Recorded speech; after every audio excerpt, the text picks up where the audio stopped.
got to fly our drones at Lake LaVasseuer. He's running from me. He's running. Spin faster. Spin faster. We got him.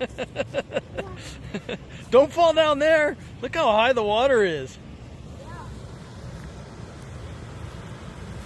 Usually, right over there, we can walk down like another 10, 15 feet, and that we've been fishing there. Same thing over here, you get another 5 or 6 feet here to go fishing, but it's all underwater now, and look at all the logs.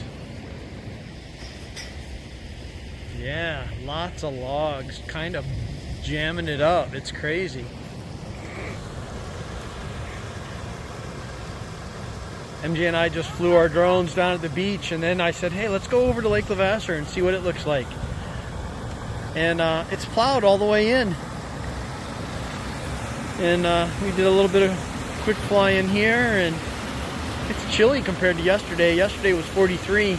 It's 32 degrees right now. Sunday, February 4th. It's the 4th, right? I think it's the 4th.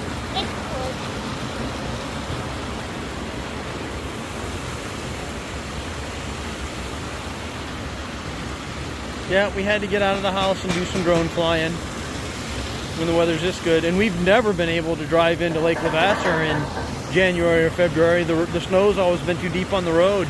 And it's clear all the way in. In fact, it's plowed. Somebody freaking plowed a pile up at the boat launch.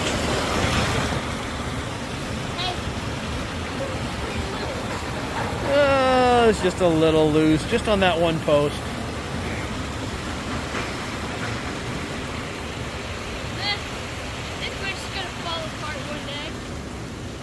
Yeah, water levels are high here, and they're high downstream too, going over to Lake Kaubogum Lake.